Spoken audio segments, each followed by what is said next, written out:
thank you so much again for doing this. Really appreciate it. Like I said before, it's all about your journey in the music industry and how you guys got to where you are now. Okay. Danny was saying that you're both from Texas originally and still living in Texas. Tell me a little bit about that. I was born here and then got moved up to New York for a while. Okay. And then came back here, went through high school in Arlington. It's like a suburb right outside of Dallas. Mm-hmm. And then, yeah, kind of like got real, I'm like thankful to have grown up here because I got super integrated in the music scene. The Dallas music scene's like popping. Oh, Yeah. really? That's how me and Danny met. Yeah, I started so I grew up in Denton, so I've been living in Denton for my whole life, but I started booking shows.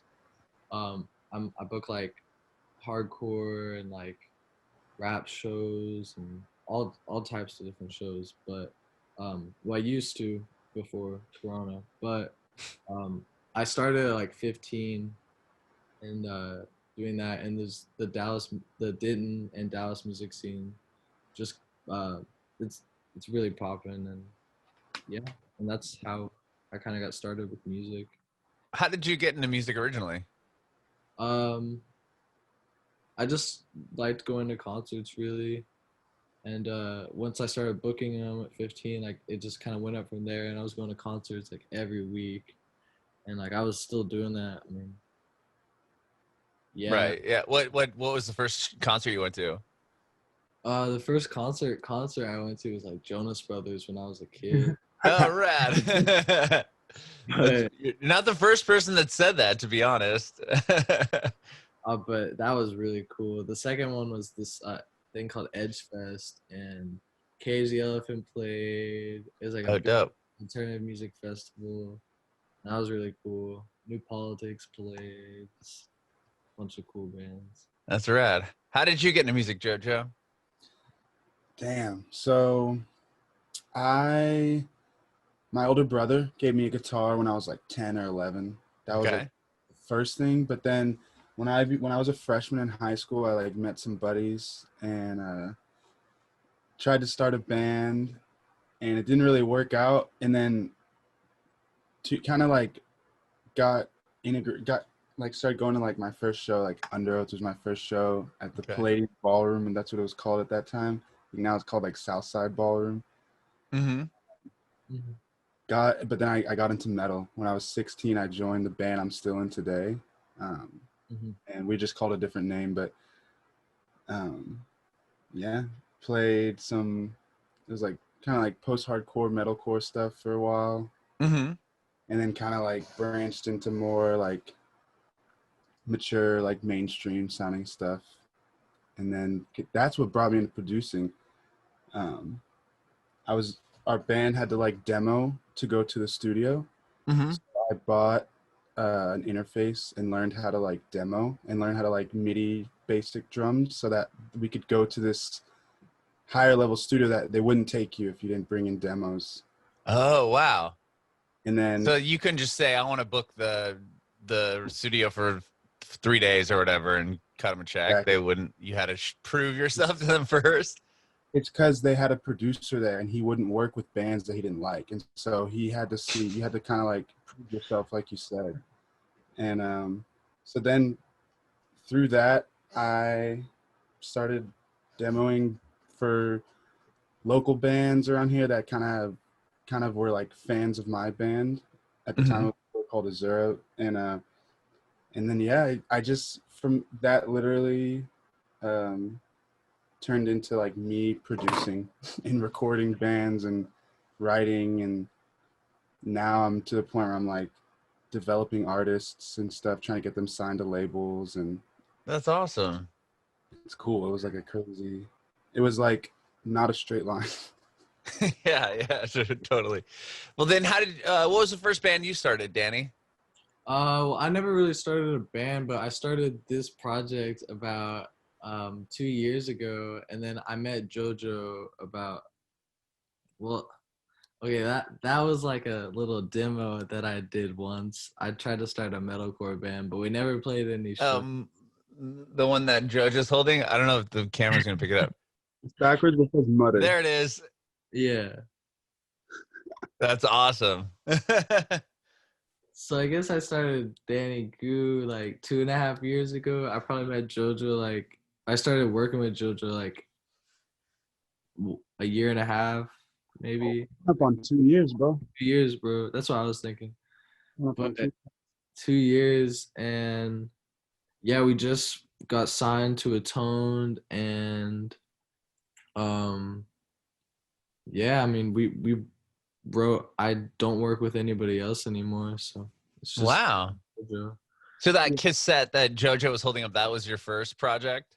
Yeah, so that was like I wanted to start a metalcore band. So that project, I was like 15 or 16, and I had my friend Andy Rhodes. He wrote everything, just kind of how like JoJo does, and then I did the vocals. But I like had a band for a bit. We did some rehearsals, then just didn't work out, so we just broke it. Like we just broke it, and then but yeah, and then I went off and just kept booking shows, and then found out that solo music was what I wanted to stick with. So Nice. Yeah. And then, so when you decided to stay solo, you and JoJo just got together and were writing what is going to become this EP. yeah. Cool. It was And- fun. When we got together the first time, I remember he was like, yeah, I want to do like, solo artist stuff. He wanted to, so I was making him like beats and like, we were talking about like, like solo artists and stuff. But then he told me like, it was like this, maybe like the second session we were having when we were like real into it. Like it was probably fourth overall, but you told me, I was like, bro, I always ask like, what do you, what's your dream, bro? Like, where do you see yourself? What do you want to be? Who do you want to be? And you said, I want to be a front man. But you're like, man, he's like, I tried to do the band thing and it just didn't work. And and it's hard, bro. It's like being a solo artist is easy because you can move as fast as you personally want to. Whereas in a band, you got guys. And so when he told me that, that's when the whole idea of like, well, shit, maybe we could like, maybe I could write you songs like I'm writing for a band, but then we just attack it like a solo artist, and the way you write over is going to be like a solo artist. And like, honestly, bro, we came up with something real fresh with what we did. This new EP is going to be really cool. Especially Better Off is a good example of how, I know in the music video he has a band, but Danny Goo is just Danny. I'm behind the curtain, but it's just me behind the curtain. There's no band. Sure. Okay. So are you helping write the music portion of it, JoJo? And then Danny, you're writing the lyrics and the melodies? Yeah. Like, I'll write a song with no vocals on it at all. Not even an idea. Sometimes when I write, maybe I'll have melodies, but that I don't share any of that with him. So then I send him instrumental, and then he completely writes all the lyrics, melodies, vocals, and then he'll tell me, hey, I'm done. And he'll come into the studio, and then he just goes in the booth and does his thing. Yeah, sometimes you have multiple songs written, and then I have him just track them both, and then I pull pieces from everything that I want. Oh yeah. And sometimes we're just in the studio writing, or like Better Off. He was just playing one guitar chord, and I was just like, I just wrote a whole song, and I was like, bro, let me track this real quick, and downtime. Yeah, that's cool. Yeah. So you have this 5-song EP coming out? It's 6 songs. 6 songs. Sorry, 6 songs EP coming out. How did you guys get connected with the Tone Music? You said that was through JoJo, right?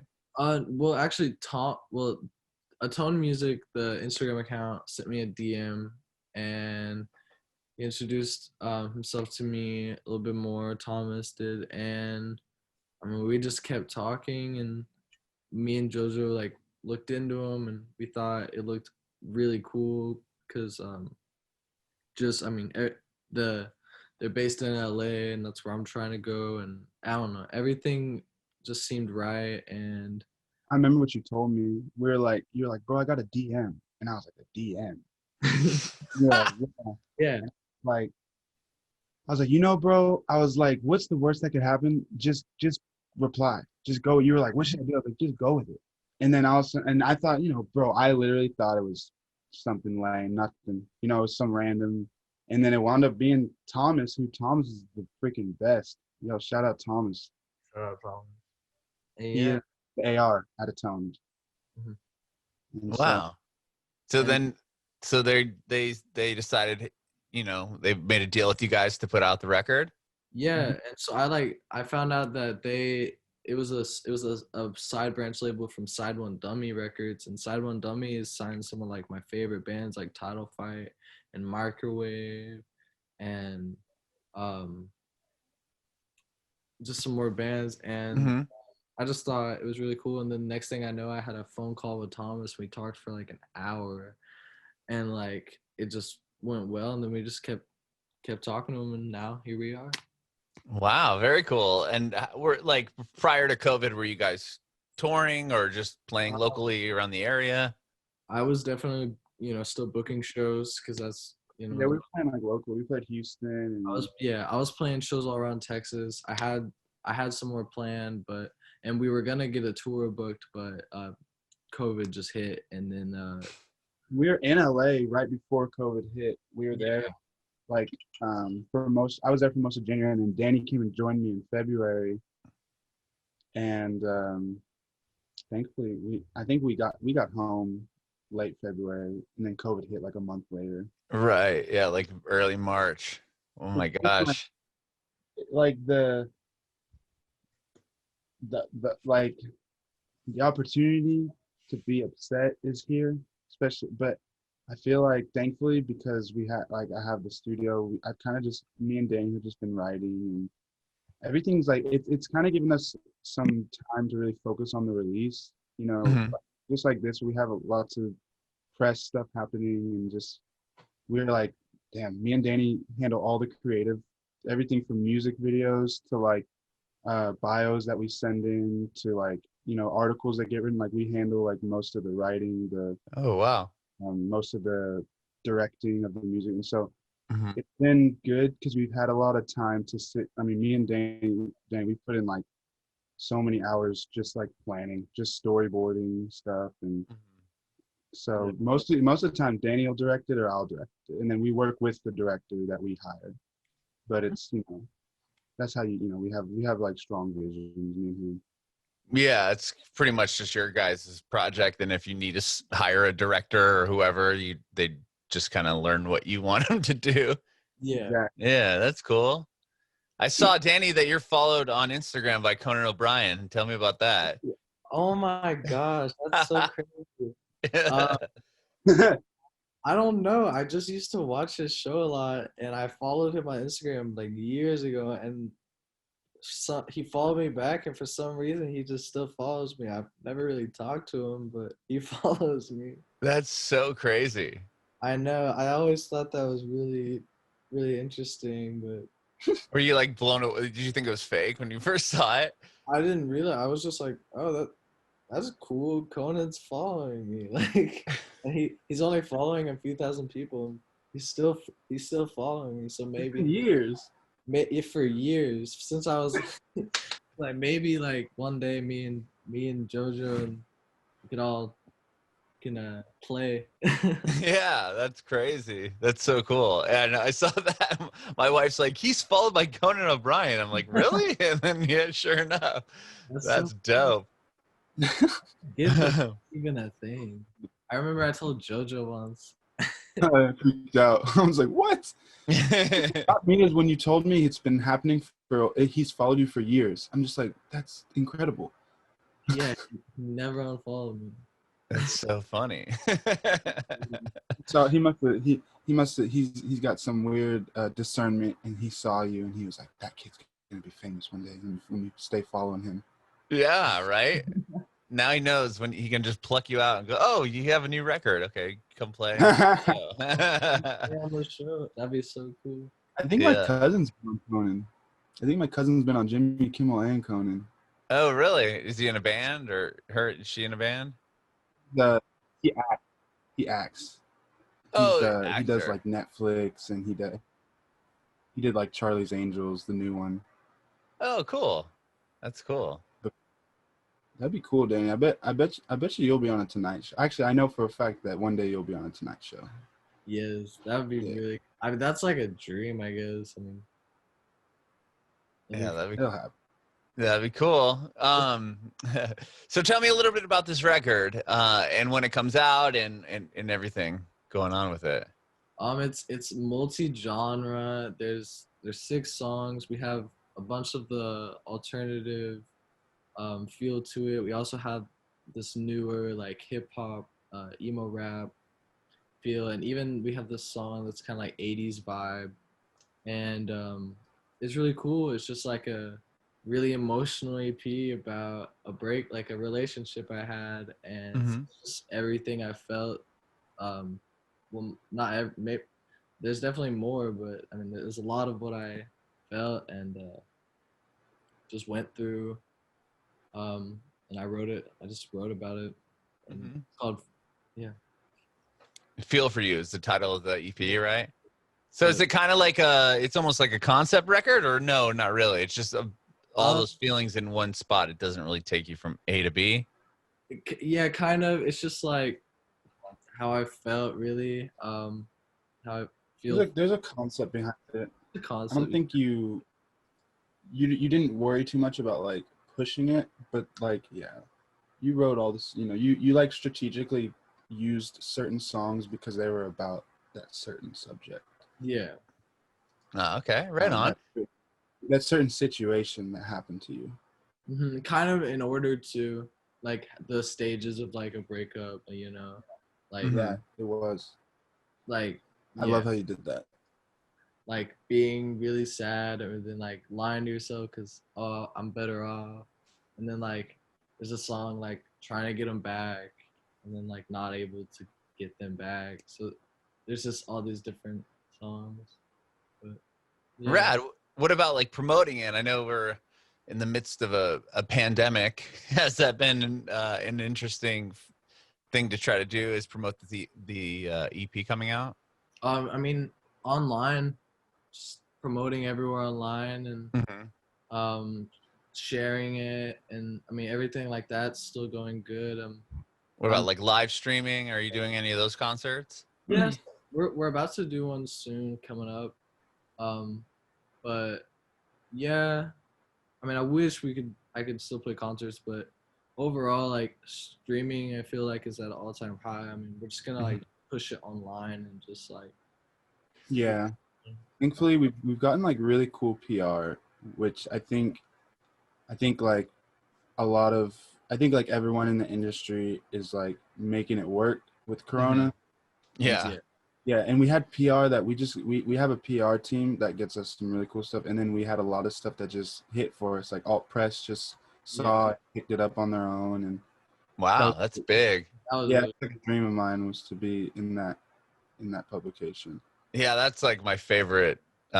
Growing up, that was like my favorite one, or at least that genre of music that Alt Press kind of helped develop. I love that. That's rad. Did they write about the new song? Mm-hmm. Yeah, Better Off. They wrote about it, and they shared it on this like. They spotlighted it, put it on their playlist, posted it on their social medias. They like the whole 9 yards. It was cool. Wow. I woke up. That's exciting. That's awesome. Yeah, that was so cool. Like and it was like I said, they picked that one up on their own. We actually we were like curious. We were like, was there someone on the internet? Like, no, they picked it up on their own. And I woke up to it, freaked out, came to the studio, got all my Alt Press magazines out of the closet, and just like looked at them all. Yeah. I did it. That's so rad. That's amazing. Well, thank you guys so much for hanging with me today. I really, really appreciate your time. I have one more question. I want to see if I can get an answer from both of you. I want to know if you have any advice for aspiring artists. JoJo, you go first. All right. Don't be afraid to be who you want to be. A lot of times in life, people are going to try and see you how they see you. And it's really important in life that you see yourself how you want to see yourself, and that you project that. That way, at the end of the day, you end up becoming the person you want to be, not the person other people want you to be. And so just be, have the confidence to be who you want to be. Yeah, I would say definitely just be yourself. Don't be afraid to, express yourself. Make music for you.